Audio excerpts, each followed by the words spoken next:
April 22, 1944. A field outside Dover, England. Luftwaffe reconnaissance pilot Oberleutnant Klaus Hartmann banked his Messerschmitt Bf 109 over the White Cliffs, camera mounted beneath the fuselage clicking rapidly. Below him stretched row after row of American Sherman tanks, their olive drab hulls arranged in precise formation. Artillery pieces sat covered by camouflage netting. Transport trucks filled makeshift motor pools. The buildup was unmistakable, an entire armored division preparing for invasion. Hartmann circled once more, noting the details: fuel depots, command tents, radio antennas. Everything indicated the Americans were massing forces for an assault directly across the narrowest point of the channel, exactly where the Führer predicted. But something caught his eye as sunlight shifted. One tank cast no shadow, another seemed to ripple in the wind. Through his gun sight, Hartmann squinted at the nearest Sherman. The treads looked wrong, too smooth, almost fabric-like. The turret appeared to sag slightly as if deflated. Within hours, his photographs would reach Wehrmacht intelligence headquarters, confirming Hitler's conviction that the invasion would strike Pas de Calais. German panzer divisions would remain positioned there for weeks, waiting for an American army that didn't exist. What Hartmann had photographed wasn't an army. It was a 1,100-man unit of American artists, engineers, and actors armed with inflatable tanks, sound trucks, and recorded radio chatter, staging the most elaborate theatrical production in military history. The Ghost Army's mission had begun months earlier, when Allied planners realized that winning D-Day required making Hitler believe the invasion would happen anywhere except Normandy, and that the only way to sell that lie was to build an army that looked real from the air but didn't exist on the ground.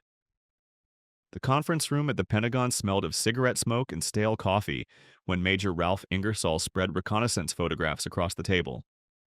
North Africa, November 1942. British deception units had convinced Field Marshal Erwin Rommel that Montgomery's main attack at El Alamein would come from the south, not the north. The British had built an entire fake army using canvas tanks, dummy artillery, and elaborate camouflage. Rommel had positioned his reserves accordingly. When the real attack came from the north, German forces were caught completely out of position. Lieutenant Colonel Billy Harris studied the photographs. Both men understood that winning in Europe would require deception on a scale never attempted.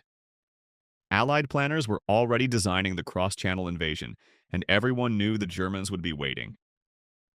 Hitler controlled 50 divisions in France.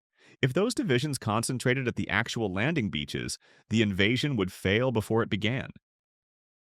Harris and Ingersoll proposed creating an American deception unit modeled on British success at El Alamein, but mobile, multimedia, and capable of staging operations anywhere along the front. On January 20, 1944, the 23rd Headquarters Special Troops officially activated at Camp Forest, Tennessee. Colonel Harry L. Reeder took command of 100 men assembled from the strangest recruitment pipeline in Army history. The War Department had scoured art schools across America: Pratt Institute, Cooper Union, Philadelphia Museum School of Art. They recruited commercial artists, set designers from Broadway, sound engineers from radio stations, and advertising illustrators. The unit included fashion designer Bill Blass, painter Ellsworth Kelly, and photographer Art Kane. It reportedly held one of the highest average IQs in the Army at 119. The recruits arrived at Camp Forest expecting conventional military training. Instead, they found inflatable Sherman tanks stored in warehouses. Each rubber replica weighed 55 pounds, light enough for 4 men to carry. The 603rd Engineer Camouflage Battalion learned to inflate full-size tanks in 15 minutes using portable air compressors. Artists painted weathering effects and unit markings. Engineers discovered that deliberately imperfect camouflage made the fakes more believable, as real units often exposed equipment through careless positioning. The 3102nd Signal Service Company practiced with massive speakers mounted on half-track vehicles. They had recordings of tank battalions moving, engineers building pontoon bridges, and maintenance crews working on vehicles. The sounds could project 15 miles. Radio operators in the 244th Signal Company trained to mimic other units' communication patterns, learning specific operators' transmission styles, call signs, and radio procedures. The 406th Engineer Combat Company provided security. Captain George Reb commanded 168 trained combat soldiers whose job was protecting artists and engineers who carried no weapons heavier than 50 caliber machine guns. The Ghost Army could simulate 2 full divisions, approximately 30,000 men. But if they encountered actual German forces, they would be defenseless. British advisors arrived in February to share lessons learned in North Africa. They emphasized speed and completeness.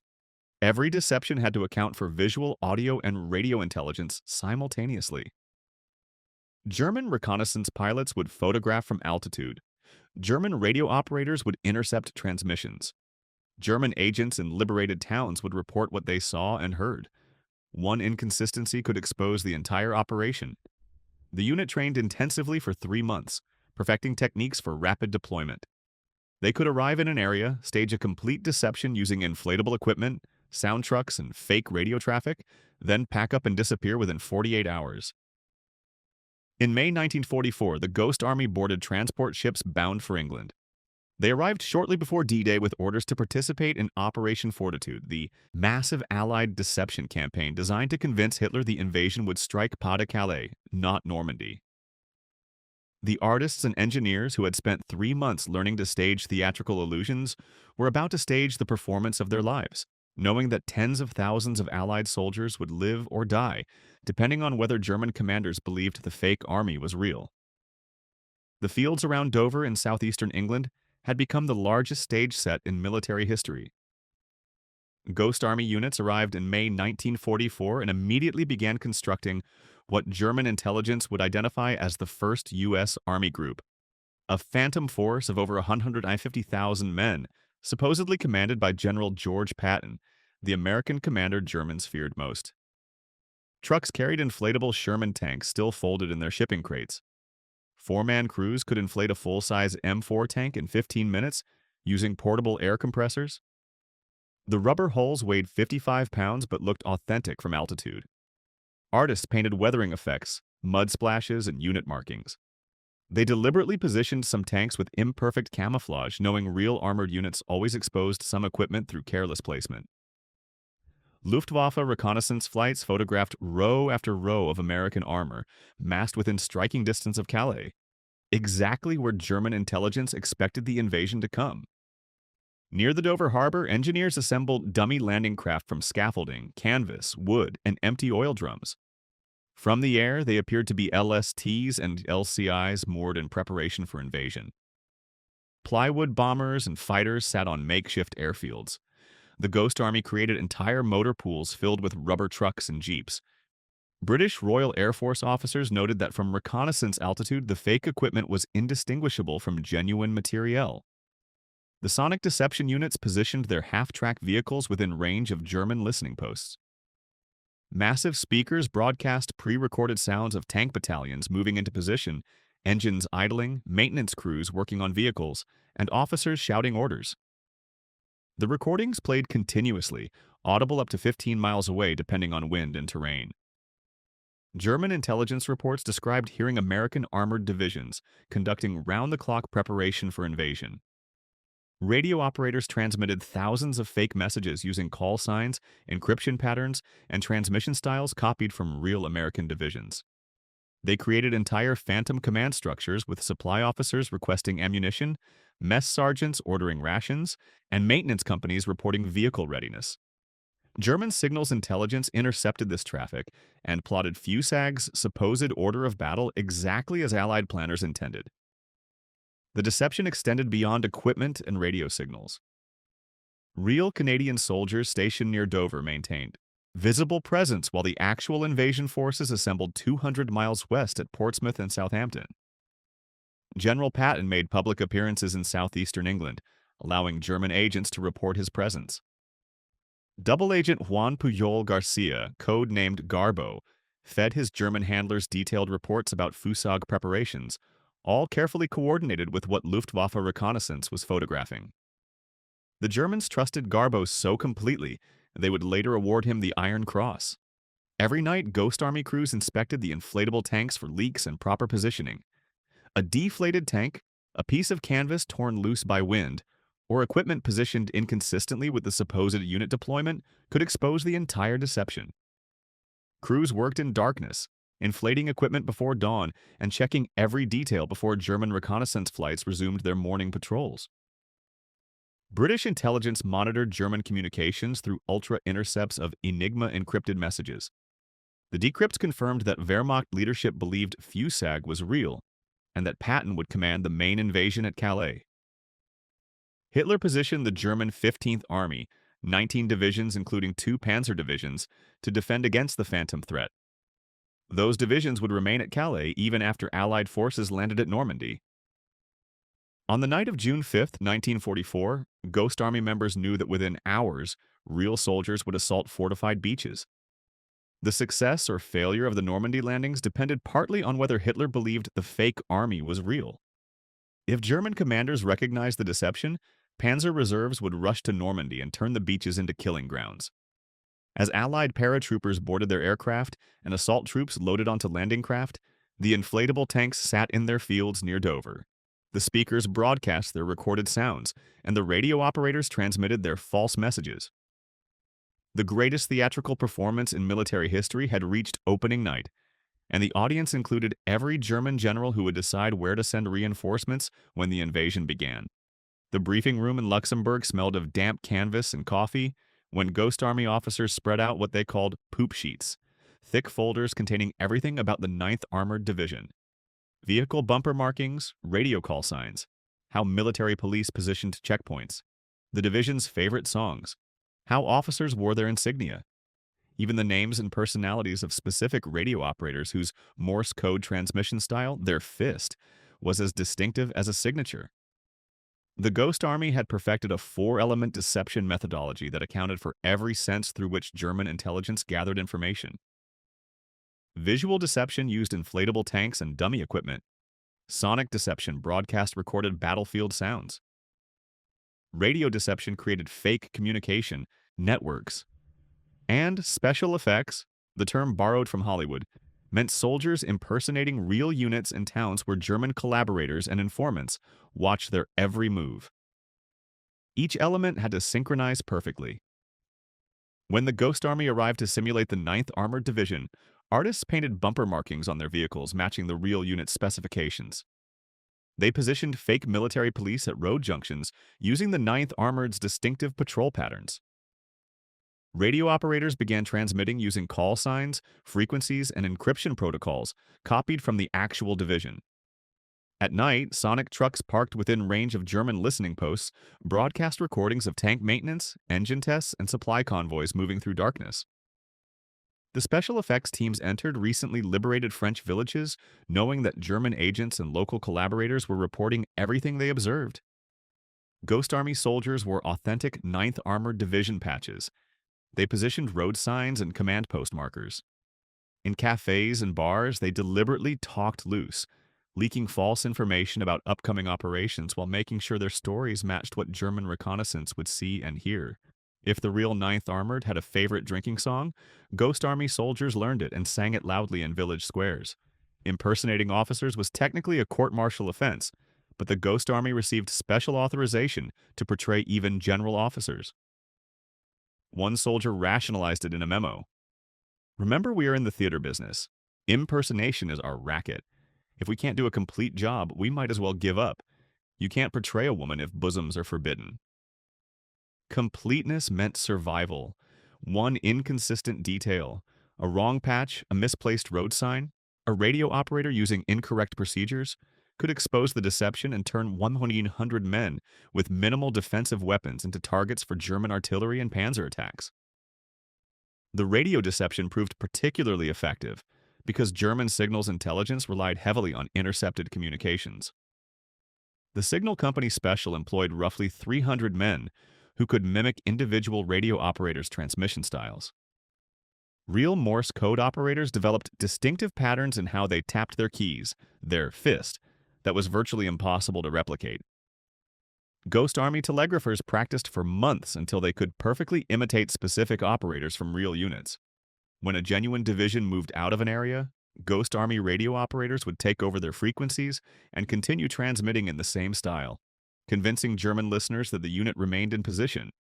The sonic deception unit hauled 500-pound speakers mounted on half-track vehicles.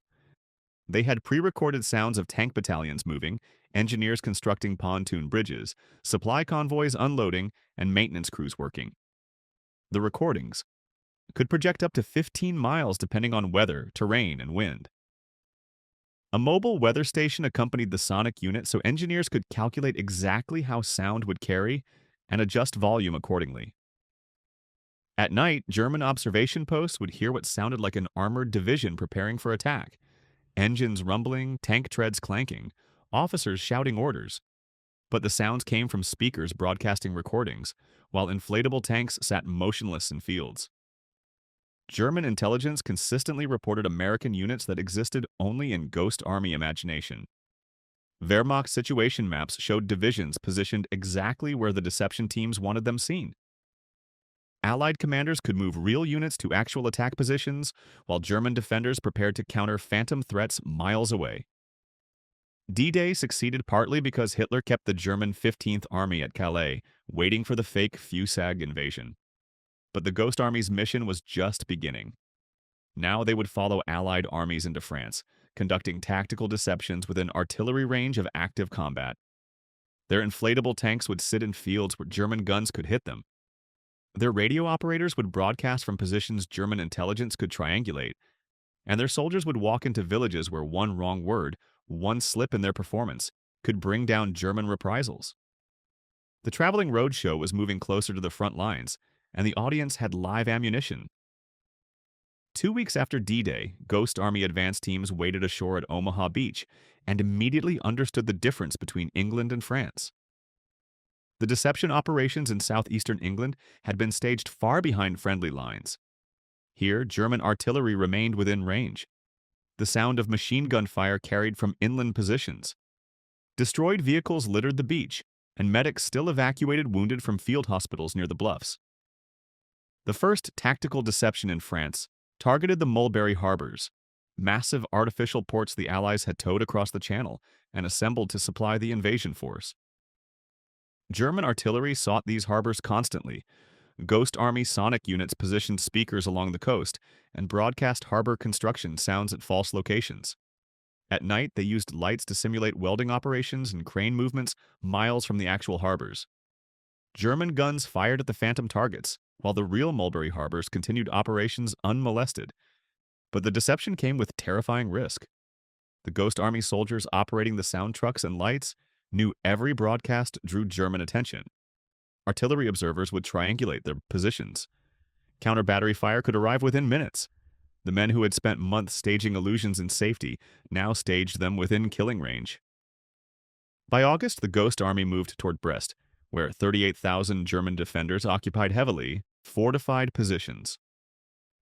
Major General Troy Middleton commanded 8 corps besieging the city, but his actual strength was insufficient to contain the German garrison. If the Germans realized how thinly Middleton's forces were stretched and attempted a breakout, they could inflict devastating casualties. The Ghost Army received orders to simulate additional divisions around Brest, making the besieging force appear overwhelming. They deployed their full arsenal. Inflatable tanks appeared in fields visible to German observation posts. Sonic trucks broadcast recorded sounds of armored battalions positioning for assault. Radio operators created communication networks for phantom divisions. Special effects teams entered liberated villages wearing patches of units that existed only on Wehrmacht intelligence maps. The deception required perfect coordination, visual, sonic, radio, and special effects all telling the same lie simultaneously. German intelligence reported facing overwhelming Allied strength. Wehrmacht commanders in Brest recommended against attempting breakout, citing the massive American forces surrounding them. The Ghost Army's phantom divisions convinced German defenders to remain bottled up in fortifications where real American units could maintain siege with far fewer casualties than if the Germans had realized the truth. The operation validated everything the Ghost Army had trained to achieve, but it also revealed their vulnerability. Their inflatable tanks sat within range of German guns. Their sound trucks broadcast from positions German artillery could hit. Their soldiers walked through towns where German shells fell daily. They were creating illusions of strength while possessing minimal defensive capability. The 406th Engineer Combat Company's 168 combat soldiers could not defend against concentrated German attack. The Ghost Army developed what they called their traveling roadshow methodology. They would arrive in an area, deploy full deception operations using all four elements, maintain the illusion for 24 to 72 hours, then pack up and move to the next operation before German intelligence could investigate too closely. Speed became survival. Inflatable tanks that took 15 minutes to inflate could be deflated and packed in 10. Sound trucks could relocate within an hour. Radio operators could break down and reassemble equipment in darkness. Through late summer and fall of 1944, the Ghost Army conducted deception after deception across France and Luxembourg. In September, they simulated the 6th Armored Division, holding a 70-mile gap north of General Patton's assault on Metz. Colonel James Polk commanded the sector with the Ghost Army, creating phantom strength while real defensive forces remained dangerously thin. Patton later wrote that the line held by the grace of God and a lot of guts, never publicly acknowledging the inflatable tanks and sound trucks that had convinced German intelligence they faced an armored division. Ultra intercepts confirmed German intelligence consistently reported American units that existed only in Ghost Army imagination. Wehrmacht situation maps showed divisions positioned exactly where the deception teams wanted them seen, and Allied commanders increasingly relied on tactical deception to mask troop movements, cover flanks, and simulate strength where forces were weakest. But the Ghost Army also learned the cost of operating near active combat. Casualties occurred. German artillery fire landed near sonic truck positions. Shrapnel punctured inflatable tanks. Soldiers conducting special effects operations in forward villages came under small arms fire. The men who had been recruited from art schools and advertising agencies now lived with the daily reality that discovery meant death, not just for themselves, but potentially for the real units whose movements they were masking. As autumn turned to winter, the Ghost Army prepared to follow Allied armies deeper into German-held territory. They had conducted over 20 major operations. They had saved thousands of Allied lives. But the most dangerous work still lay ahead: the Rhine River crossing, the push into Germany itself. And somewhere in the forest of the Ardennes, German forces were preparing a massive counteroffensive that would trigger the bloodiest American battle of the European War. And the Ghost Army would be positioned directly in its path. When the war ended in 1945, the men of the Ghost Army stepped from the shadow of one of the most imaginative operations in military history back into civilian life, silently, invisibly, carrying secrets they could not even share with their families. Their records were locked away, their operations buried under decades of classification. Not a single headline, no public parades, not even a letter of commendation that could disclose what the unit had truly done. Most could only speak in cryptic fragments about camouflage or signal duty if anyone asked. Some became giants of American culture. Bill Blass returned to his first love, fashion, building a world-renowned design house and transforming American style with a clarity and simplicity he attributed in part to his wartime experiences designing illusions and sketches in foxholes. Ellsworth Kelly, whose camouflage training became a kind of art school, emerged as one of the 20th century's most celebrated painters and sculptors. Wildlife artist Arthur Singer, photographer Art Kane, printmaker Jim Stegg, each would reach the pinnacle of their fields, and all carried with them the discipline, improvisational spark, and resourcefulness demanded by their secret war. Some organized small exhibitions of wartime drawings and paintings, never revealing the purpose behind certain sketches of tanks and landscapes. Their work in the Ghost Army was all but absent from histories of World War II for nearly half a century. Generations of American schoolchildren would learn of Normandy, Bastogne, and the Bulge, never hearing of the traveling road, show that built phantom armies and held panzer divisions in place, with nothing but rubber, paint, staged conversations, and the careful leak of rumors in a French cafe. Recognition came late. In 1996, the U.S. government officially declassified the Ghost Army's operations, finally allowing veterans to speak. Historians reevaluated the European campaign, acknowledging the vital role that illusion and creativity played in Allied victory. The fake armies at Pas-de-Calais that convinced Hitler to hold his best panzer divisions for a landing that never came. the sonic and radio tricks that covered hasty withdrawals and vulnerable flanks, and the phantom divisions masking bridgeheads at the Rhine. Veterans' stories were sought in documentaries, museum exhibits, and published memoirs, but most had kept silent so long that their heroism went little noticed or understood by their communities. In February 2022, 8 decades after the first dummy tank was hoisted in Camp Forest, the United States Congress awarded the Congressional Gold Medal to the surviving members of the 23rd Headquarters Special Troops. Among them were former artists, musicians, and engineers now well into their 90s. For a few poignant moments, the curtain was lifted. The world glimpsed the cost of both secrecy and imagination, sustained across a lifetime. The Ghost Army's legacy is now woven into the doctrine of modern armies worldwide. Tactical deception, coordinated across all senses, is a standard component of military planning. Yet their real legacy is something quieter and older than any medal. Proof that in war, as in peace, the power of an idea, a brushstroke of ingenuity, or a perfectly timed illusion can save thousands more lives than the most formidable gun. The men of the Ghost Army carried that truth with them all their days, proving that courage does not always require the firing of a shot.